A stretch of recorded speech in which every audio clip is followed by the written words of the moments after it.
All right, well, let's just tear into it, dude. I mean, this is something that I haven't said in a long time, and it's certainly not written in stone, but it might just be cheaper to rent now than it is to own. Check out this article from, let's see, what is it, money.com.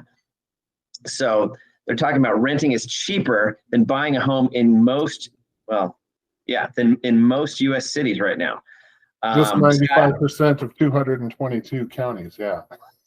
yeah, that's crazy. I mean, when you're talking about mortgage rates and the price of housing, I haven't seen this before. Have you? It's happened in the past. It will happen from time to time, but right now with this current interest rate market that we're in, above 7%, this is very likely. You've had rents falling in certain places. That's also contributed to it. But yeah, it's just the appreciation of homes over the past many years, combined with the high interest rate environment we're in right now. You can find places to rent for cheaper than you can buy them for.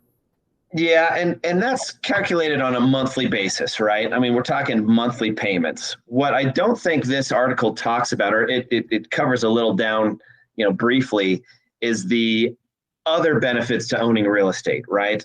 So it's not only monthly payment, right? You're also, again, this isn't tax advice, but generally you're writing off mortgage interest, right? You're taking depreciation. You're realizing the appreciation of a property, right? If you're renting, you got no skin in the game. You're not realizing any appreciation. And what I always say, even in moments like this where the market is what it is, listen, you're paying a mortgage whether you like to or not, right? You're either paying your own mortgage or you're paying your landlord's mortgage. It's really as simple as that. What do you think? Oh, absolutely. I mean, I remember explaining that one to my children, like they're asking, like, why do we own these rental properties? How does that work? And it's just explaining that somebody else is paying for that debt. Somebody else is servicing that debt. And then some, because like that's the argument I've heard a lot of people talk about with renting is, oh, well, now I don't have to take care of the repairs. The landlord takes care of that.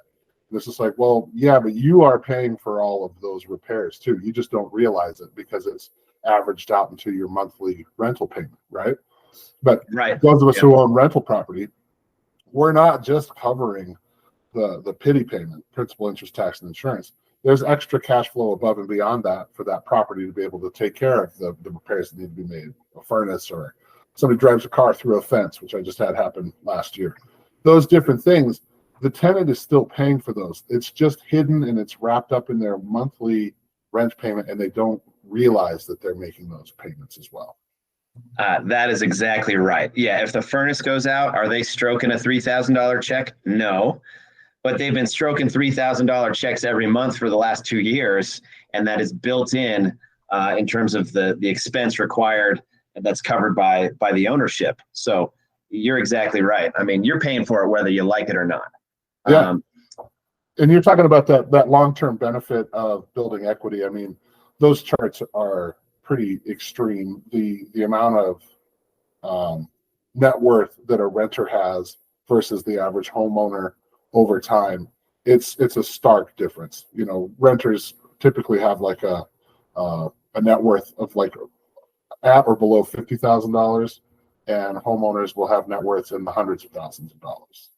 So that long-term play, that is huge, and that's obviously not reflected in this article.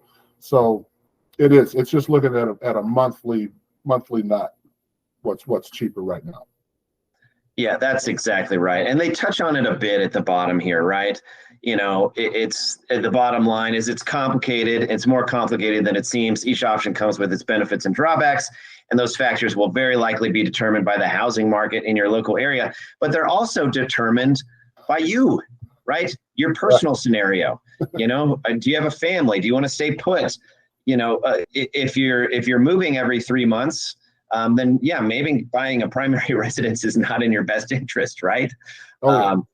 But it's more complicated than simply, I can pay $2,500 a month or $3,000 a month for a 3-bed, 2-bath, and my mortgage payment is $3,100 a month. Therefore, it's cheaper to rent than buy. that's not the full picture, right? You've got to take those tax advantages in mind. You got to take your equity position in mind. You got to take your appreciation, your depreciation, right?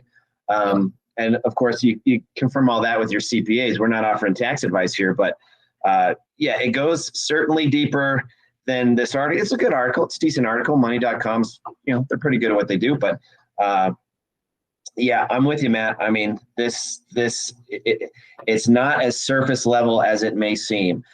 So we're on the same page there.